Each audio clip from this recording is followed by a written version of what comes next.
Összeöltöztem a iPace-szel, ez megvan? Csak mondom. Sziasztok, én Horváth András vagyok, és a mai epizódban egy olyan tesztet fogunk elvégezni, amit tudtommal a világon még senki nem csinált meg.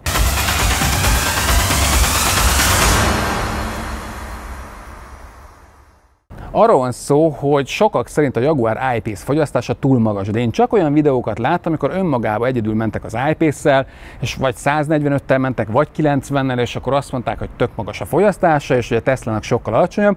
Úgyhogy én most szereztem egy Tesla Model X-et a teslások.hu csapatától, itt van mögöttem, amit egyébként Attila fog vezetni, majd mindjárt bemutatom nektek, még sosem láttátok, pedig Amerikában is együtt csináltuk a Teslás teszteket.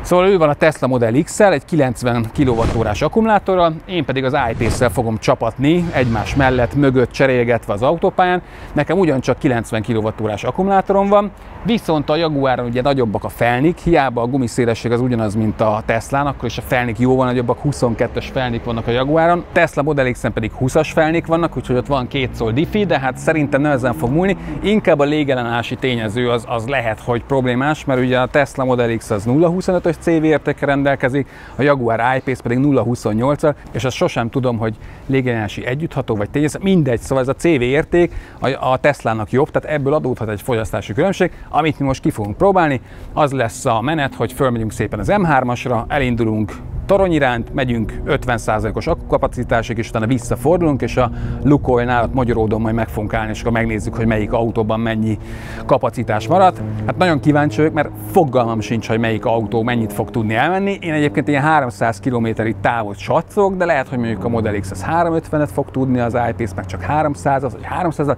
nem tudom, ezt most ki fogjuk próbálni. Na Attila, szerinted ki fog nyerni? Egyértelmű, hogy a Tesla.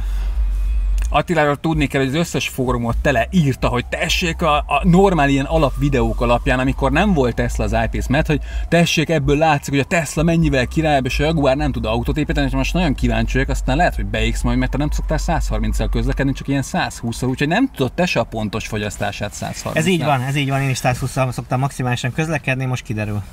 Hát akkor szerintem induljunk el, menjünk fel az M3-asra, álljunk rá 130 körüli tempóra, most lehet ez nyugodtan 120 is, tehát az a lényeg, hogy egyforma sebességgel közlekedjünk, és akkor menjünk el 50%-os aksig, aztán ott visszafordulunk, és akkor a Magyaródon meg Lukoilnál majd megnézzük az a végeredményeket. De addig majd megállunk úgyis meg kajálni, meg dumálni, így ilyen 100 km után majd szerintem álljunk meg. Rendben. Na csapassuk!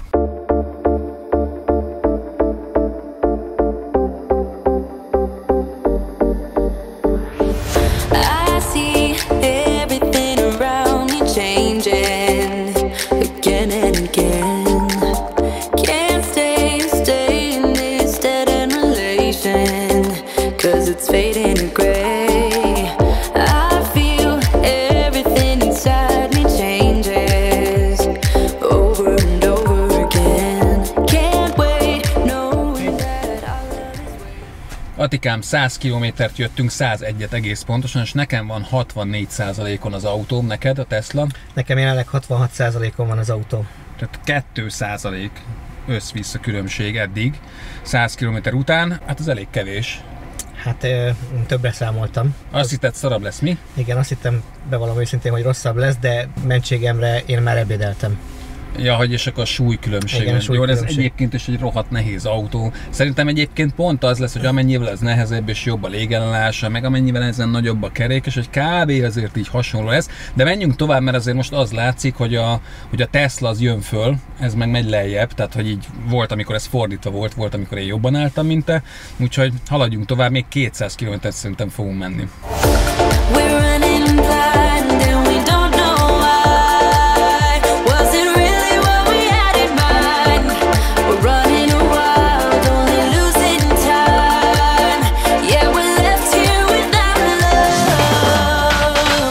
Az 50 kilométernél visszafordultunk. A rossz hír az, hogy most már Tesla azért jobban áll.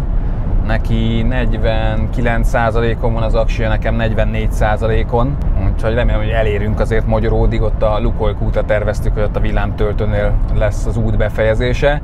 Úgyhogy most kezd a harc sajnos nehezebbé válni számunkra, mert hogy szerintem a nagy szembeszél az a Jaguarnak a légellenállásával nem segíti azt, hogy mi nyerjünk, de hát sejthető is volt, hogy nem mi fogunk nyerni, mert tényleg elektromos autónál a légellenállás az számít a legtöbbet, meg ezek a nagy felnik sem segítenek. És eddig nem volt nagy a különbség, most viszont kezd nyílni az olló. Hát haladunk visszafelé, aztán meglátjuk, hogy mi lesz.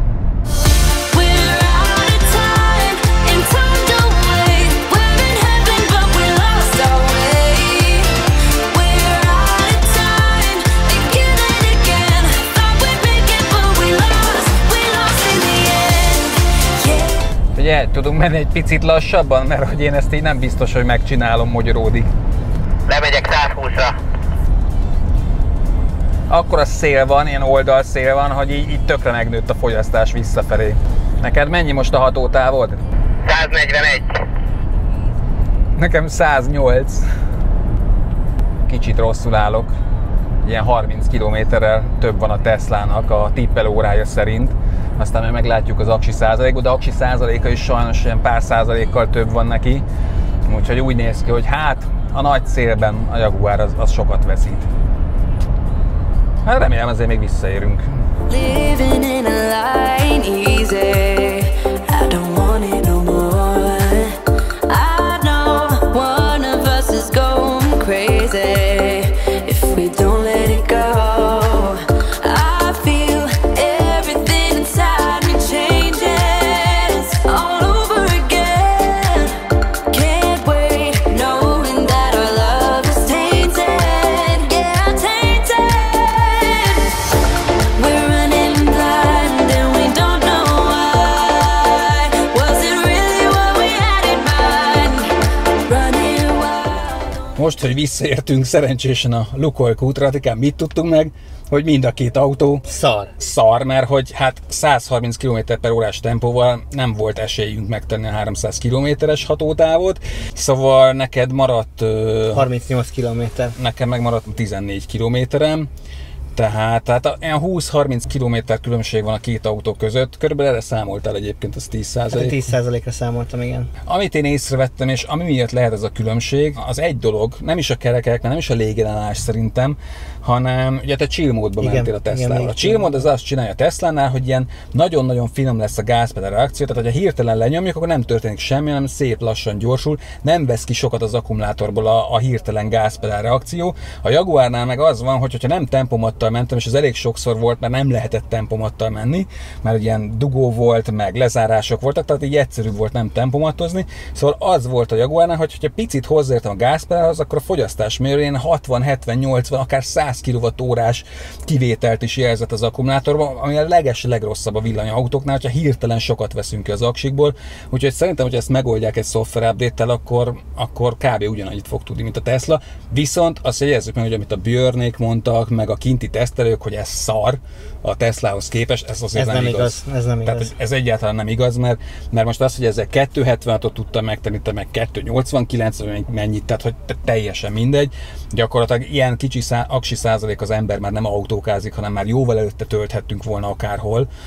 Most pont nem, mert arra nem voltak villámtöltők, de mondjuk, hogyha elmész Debrecenbe, akkor oda eljutsz, és akkor ott fel tudod tölteni az autót. Illetve, ami még érdekes, hogy a 110-zel mentünk volna, akkor szerintem 400 km is kijött volna az autókból. Illetve nagy különbség van 110 és 130 km-es sebesség között. Neked mennyi volt a fogyasztásod? 23,4 kW. Nekem meg 26,2 kW.